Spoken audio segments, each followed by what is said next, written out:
నేపథ్యంలో అంటే అక్కడ ఫ్రెంచ్ పౌరసత్వం కలిగి ఉంటారు, భారత పౌరసత్వం కలిగి ఉంటారు.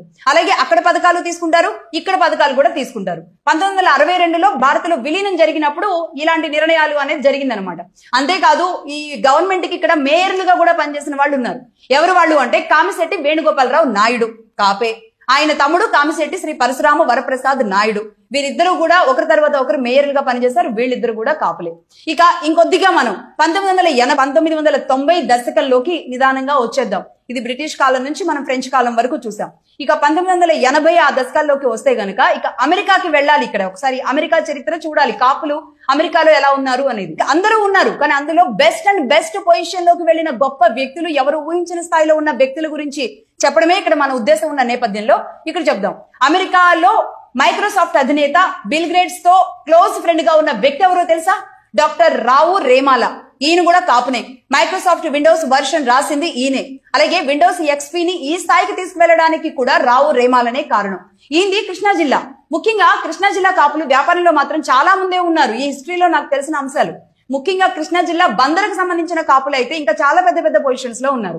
30 ఏళ్ల క్రితం మైక్రోసాఫ్ట్ ఇండియా ఎండీగా పనిచేసిన వ్యక్తి ఎవరో తెలుసా? శ్రీను కొప్పోలు.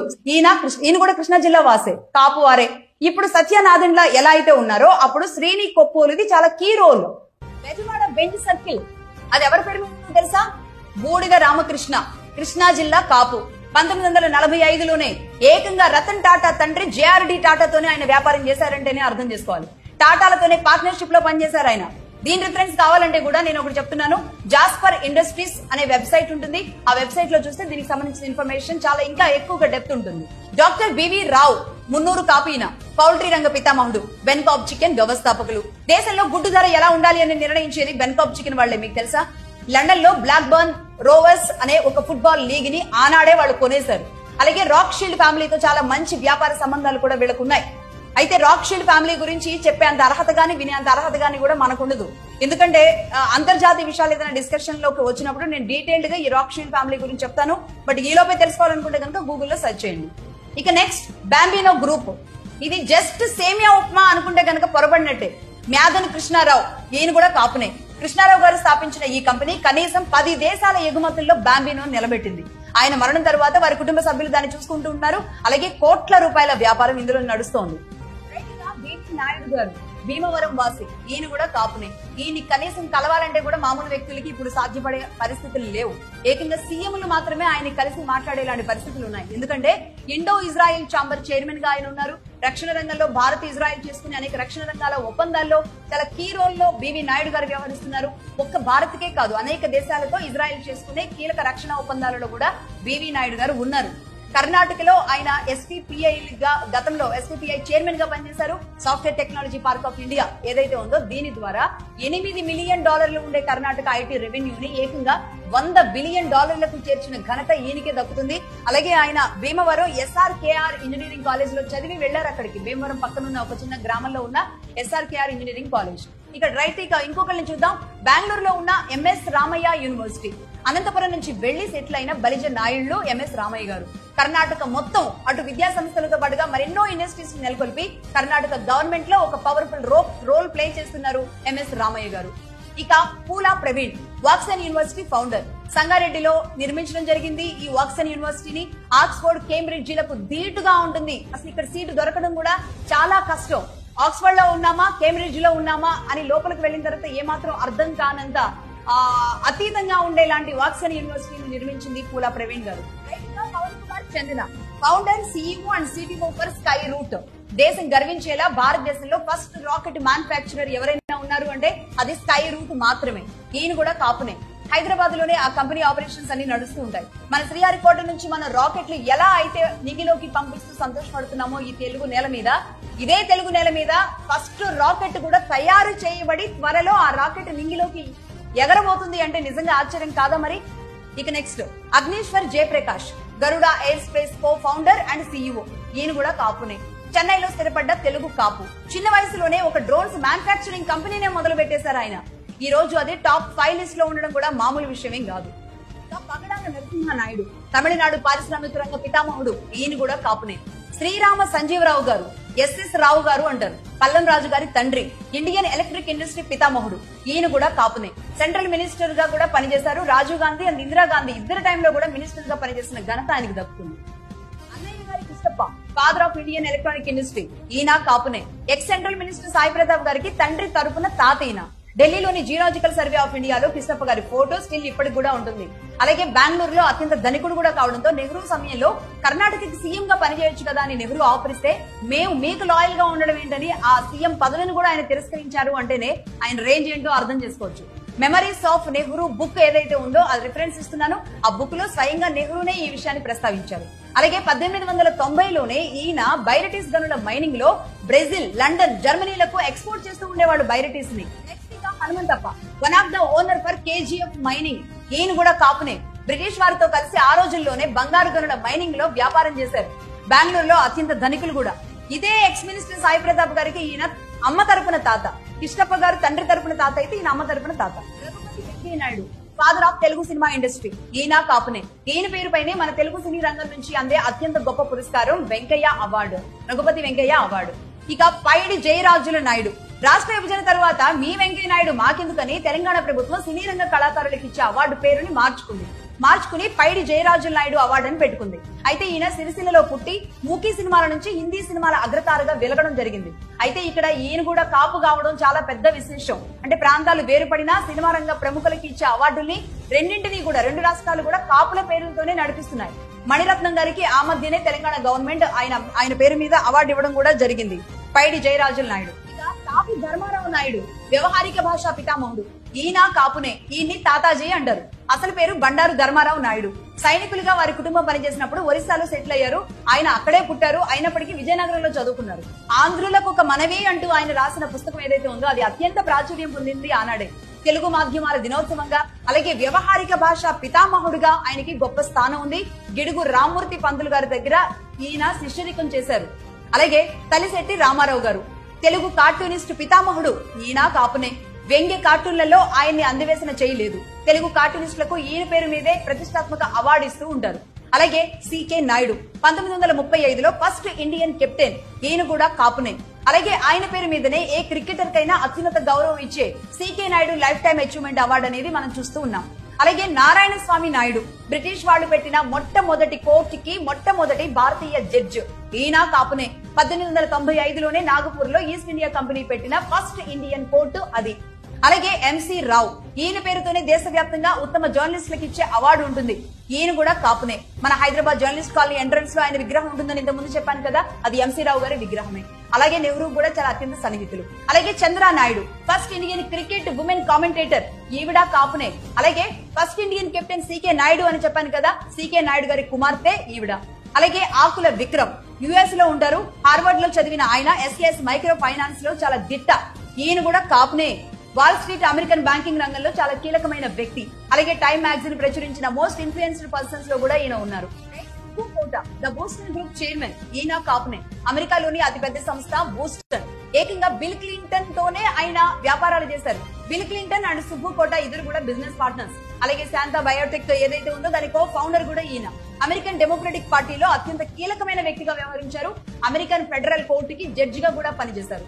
అలాగే ధూళిపూడి శాంతిశ్రీ, జేఎన్యూ మొట్టమొదటి మహిళా వైస్ ఛాన్సలర్, ఈవిడ కాపునే. వారి ఫాదర్ ఐఎఫ్ఎస్ గా పనిచేశారు. ఐఎఫ్ఎస్ డిప్లొమాట్ గా పనిచేయడం వల్ల పుతిన్ తో, రష్యాలో ఉన్న మన పుతిన్ తో సత్సంబంధాలు ఉండడం వల్ల జేఎన్యూలో ఆవిడ మొట్టమొదటి మహిళా వైస్ ఛాన్సలర్ గా అవడానికి ఆ రిలేషన్ అంటే ఆ సత్సంబంధాలు, తండ్రితో ఉన్న సత్సంబంధాలు చాలా కారణం అయ్యాయి అని చెబుతూ ఉంటారు.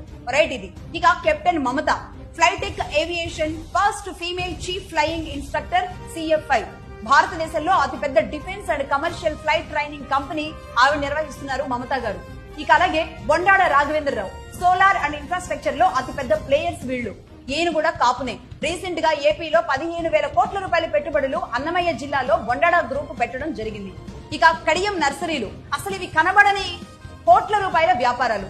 95% కాపులు ఈ కడియం నర్సరీలు నిర్వహిస్తూ ఉన్నారు. ఇల్లు కట్టాలన్న రోడ్లు, అపార్ట్మెంట్లు, హైవేలు, షాపింగ్ కాంప్లెక్స్లు మొత్తం కూడా ఈ కడియం మొక్కలు లేకుండా ఇక్కడ ఆ గ్రీనరీ అనేది కనిపించడం, చూపించడం అనేది జరిగే పరిస్థితులు లేకుండానే కడియం నర్సరీలు నడుస్తున్నాయి. అనేక దేశాలకు కూడా పనిచేస్తున్నాయి. కోట్ల రూపాయల వ్యాపారాన్ని నడుపుతున్నాయి. సునీల్ గ్రీన్ కో సంస్థ వ్యవస్థాపకులు. వీరు కూడా కాపులే. ఈ జనరేషన్ లో అతిపెద్ద గ్రూప్ గా గ్రీన్ ఎనర్జీలో దూసుకుపోతున్న సంస్థ గ్రీన్ కో. ఇటు భారత్ తో పాటుగా అనేక దేశాల్లో భారతదేశ శక్తిని గ్రీన్ ఎనర్జీలో సగర్వంగా నిలబెట్టిన company Greenko. World biggest renewable energy కంపెనీగా గ్రీన్ కో నిలబడింది. రీసెంట్ గా వీళ్ళు చిలీ, లిబియా, సౌత్ అమెరికాలో రేర్ ఎర్త్ మెటల్స్ లాంటి అతిపెద్ద ప్రాజెక్టు ప్రొసీడింగ్స్ లో ఉన్నారు వీరు. ఇప్పటికే ఆయా దేశాల్లో 30,000 ఎకరాలు కూడా తీసుకున్నారు. అలాగే మరోవైపు ప్రపంచంలోనే గ్రీన్ హైడ్రోజన్ ప్లాంట్ ని కూడా భారత్ లో కడుతున్నారు. ఇది ఒక ఏడాదిలో కనుక పూర్తయింది అంటే గనక భారత్ $100 బిలియన్ ఫారెన్ ఎక్స్చేంజ్ మనీని సేవ్ చేయగలుగుతుంది భారత్ కి. అలాగే ఇంకోవైపు 8 లక్షల కోట్లతో ఏవియేషన్ గ్రీన్ ఫ్యూయల్ తయారీలో కూడా అడుగు పెట్టబోతున్నారు. చలమలశెట్టి అనిల్, సునీల్ తో పాటుగా నరసింహారావు గారు ఈ సంస్థ భాగస్వామ్యంలో కీలక వ్యక్తులుగా ఈ సంస్థను నిలబెట్టడంలో ముందుకు వెళుతూ ఉన్నారు. రైట్, ఇక శ్రీదేవి బాడిగా అజిమౌత్ ఏఐసిఓ ఫౌండర్. ఈవిడ కూడా కాపునే. మొట్టమొదటి ఏఐ సెమీ కండక్టర్స్ ఎలక్ట్రానిక్స్ లో ఈ సంస్థ అద్భుతాలు చేస్తూ ఉంది. ఇప్పుడు ఇండియాలో టాటాలతో కలిసి గుజరాత్ లో అతిపెద్ద సంస్థను నెలకొల్పుతున్నారు. భవిష్యత్తులో అనేక దేశాలు ఈ కంపెనీ పైనే ఆధారపడే పరిస్థితులు కూడా రాబోతున్నాయంటే ఆశ్చర్యం కాదా? ఇది రాజకీయాలని, వ్యాపారాన్ని రెండింటినీ కూడా ఏకతాటి మీద చాలా బలంగా నడిపిన వ్యక్తులు, అది కూడా కాపులు ఎవరైనా ఉన్నారు అంటే గనక, అందరికంటే ముందు వరుసలో ఆనాటి నుంచి ఈనాటి వరకు ఎవరైనా ఉన్నారు అంటే గనక అదెవరు చెప్పండి చూద్దాం. ఆదికేశవ నాయుడు గారు యునైటెడ్ బెవరీస్ యూబీ గ్రూప్ ని ఆయన స్థాపించారు ఆనాడే. IMFL Indian made foreign liquor ని ఆయన తీసుకొచ్చారు. స్టిల్ భారత్ లో యూబీ గ్రూపే 40% లిక్కర్ ని IMFL ద్వారా నడుపుతుందంటే ఆశ్చర్యం కాదా? మరి ఇక ఈయన గురించి మొదలు పెట్టాలంటే పివి నరసింహారావు రాజకీయ పరిస్థితుల వరకు వెళ్ళాలి. పివి నరసింహారావు గవర్నమెంట్ పడిపోతున్న సమయంలో శిబు సోరెన్ తో మాట్లాడి జార్ఖండ్ ముక్తి మోర్చా ఎంపీలను కొని గవర్నమెంట్ నిలబెట్టినందుకు గాను ఈ IMFL ని అప్పుడు గిఫ్ట్ గా ఇచ్చారు అని చెప్తూ ఉంటారు. ఆ తర్వాత ఆదికేశవ నాయుడు గారి పైన పివి నరసింహారావు గారి మీద సిబిఐ కేసులు కూడా పడ్డాయి.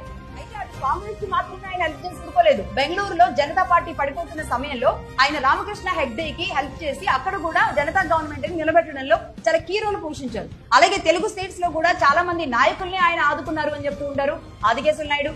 వీటితో పాటు అద్భుతమైన వైదేహి మెడికల్ కాలేజెస్ ని కట్టిన ఘనత, కట్టిన చరిత్ర మాత్రం ఆయనకు అలా నిలిచిపోతూ ఉంటుంది. Vaidehi medical colleges. రైట్ గా పాలిటిక్స్ గురించి మాత్రమే మాట్లాడాలి అంటే పుంజాల శివశంకర్ గారి గురించి చెప్పాలి. ఆయనే పి శివశంకర్ గారు. నాన్ గాంధీ ఫ్యామిలీ నుంచి మొట్టమొదటి విదేశాంగ శాఖ మంత్రిగా పనిచేసిన ఏకైక వ్యక్తి ఆయనే. ఎన్నో జ్యుడిషియల్ రిఫార్మ్స్ తీసుకొచ్చారు. జనతా టైంలో ఇందిరాగాంధీని జైల్లో పెడితే ఆమెను బయటకు తీసుకొచ్చి పీఎం ని చేశారు పి శివశంకర్ గారు. అందుకే ఆయనకు law minister, petroleum minister, commercial tax minister, external affairs minister, ఇన్ని శాఖలతో ఆయన కేంద్ర మంత్రిగా పనిచేసే అవకాశాన్ని కల్పించారు ఇందిరా. ఇక ఈయన ఆనాటి కాంగ్రెస్ లో ఎంత శక్తివంతుడంటే గనక ఇందిరా మరణం తర్వాత రాజీవ్ గాంధీ పీఎం అవ్వాలని ఒకవైపు, శివశంకరే పీఎం అవ్వాలని ఇంకోవైపు నడుస్తున్న టైంలో అప్పుడు ఆయన బూటా సింగ్ తో, ప్రణబ్ ముఖర్జీతో ఇద్దరితో మాట్లాడి ఏమాత్రం కూడా పీఎం అయ్యే అర్హతలు అన్ని ఉన్నప్పటికీ కూడా సాక్రిఫైస్ చేస్తున్నాను అన్న ఫీలింగ్ కూడా లేకుండా రాజీవ్ గాంధీని అప్పటికప్పుడే ఇబ్బందుల్లోకి తీసుకురాకుండా అప్పటికప్పుడే ప్రణబ్ ముఖర్జీకి పీఎం పదవి అప్పగిచెప్పి అక్కడ కూర్చోబెట్టిన ఘనత పి శివశంకర్ గారికి ఉంటుంది. ఆయన అంటే ఒక రకంగా ప్లానింగ్ కమిషన్ గా కూడా పనిచేస్తారు. ప్లానింగ్ కమిషన్ గా నిజానికి భారతదేశంలో ప్రధానమంత్రి దగ్గర కాకుండా ప్లానింగ్ కమిషన్ అనేది ఎవరి దగ్గర ఉండడం అసాధ్యం.